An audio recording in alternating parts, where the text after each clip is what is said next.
David Coleman Headley ने गवाही के दूसरे दिन बड़ा खुलासा किया है। हेडली ने बताया कि 2008 में लश्कर के निशाने पर भारत के रक्षा वैज्ञानिक थे।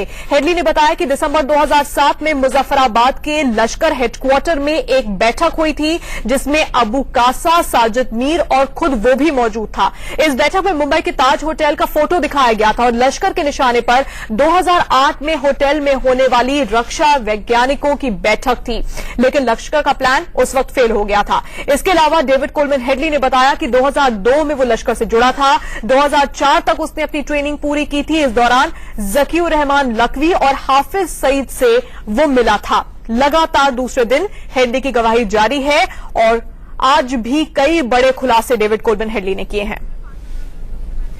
सीधे न्यूज रूम का रुख करते हैं। एडिटर न्यूज आंचल आनंद इस वक्त हमारे साथ जुड़ी हुई हैं। आंचल, कल भी डेविड कोलमैन हेडली ने बड़े खुलासे किए थे, आज दूसरे दिन की गवाही हो रही है।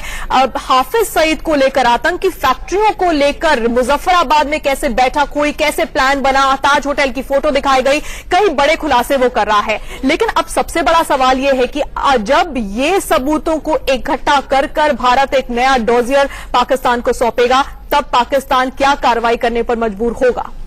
ये कहना अभी मुश्किल है तान्या, क्योंकि जाहिर तौर पर पाकिस्तान हमेशा से ही डिनायल मोड में रहता है। लेकिन बड़ा सवाल यहां पर यह है, डेविड कोलमैन हेडली भारत से बहुत दूर शिकागो की एक अनडिस्क्लोज लोकेशन पर है। उसके ऊपर भारतीय एजेंसी का कोई दबाव नहीं है। एक ऐसा शख्स है जो अपना अपराध कबूल चुका है, 35 साल की इम्प्रिजनमेंट पर है। अगर वो शख्स ये कहता है कि एक बार नहीं बल्कि कई फॉइल्ड अटेम्प्ट से इस तरह का आतंकी हमले को अंजाम देने के लिए 1-2 साल नहीं कई साल तक बाकायदा उसे इंडोक्ट्रिनेट करने की कोशिश की गई। मिलिट्री इंटेलिजेंस आईएसआई इन्वॉल्व है पाकिस्तान की तरफ से। अभी तक पाकिस्तान ये कहता था ये नॉन स्टेट एक्टर्स हैं, लेकिन अब ये पता चल रहा है कि वहां के मिलिट्री इंटेलिजेंस से, हालांकि फेक नेम्स भी हो सकते हैं, लेकिन इसके बावजूद उसने कई लोगों को नामजद किया है। ऐसे में अब पाकिस्तान के लिए वही हिलरी क्लिंटन की बात याद आ जाती है कि अगर आप अपने आंगन में सांप पालोगे तो ये नहीं एक्सपेक्ट कर सकते कि वो सिर्फ नेबर्स, पड़ोसियों को ही डसेगा, आपको भी डसेगा।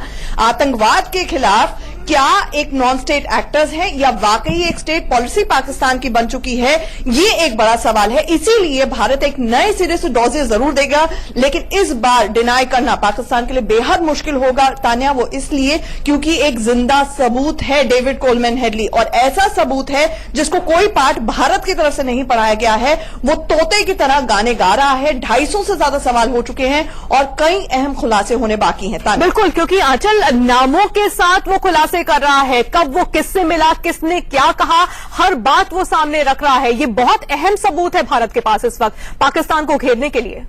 बिल्कुल, बहुत अहम सबूत है।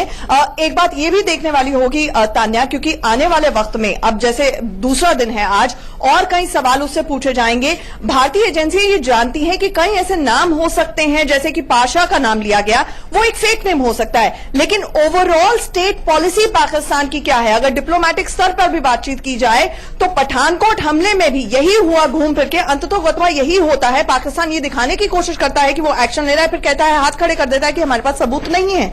लेकिन डेविड कोलमैन हेडली जो सबूत दे रहा है, हालांकि बहुत से खुलासे पहले भी शिकागो में जब भारतीय टीम से, एनआईए की टीम से मुलाकात हुई थी और पूछताछ हुई थी कोलमैन हेडली से, तो उसने इस तरह की बातें कही थी, लेकिन ये वीडियो कॉन्फ्रेंसिंग के जरिए सबूत दिया जा रहा है।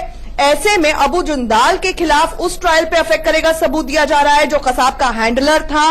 ये बाकायदा एक ट्रायल प्रोसेस के जरिए जो अब सबूत दिए जा रहे हैं, पाकिस्तानी एजेंसी, पाकिस्तानी कोर्ट इस सबूत को डिनाई नहीं कर सकती है, क्योंकि ये कोरॉबोरेटिव एविडेंस है। बिल्कुल, बहुत बड़ी बात आंचल जो बता रही है कि कोरॉबोरेटिव एविडेंस है, इसलिए इसको डिनाई करना भी मुमकिन नहीं होगा पाकिस्तान के लिए। आंचल, धन्यवाद हमारे साथ जुड़ने के लिए। और क्या क्या बड़े खुलासे डेविड कोलमैन हेडली ने कल और आज किए हैं, वो भी इस वक्त आपकी स्क्रीन पर हम आपको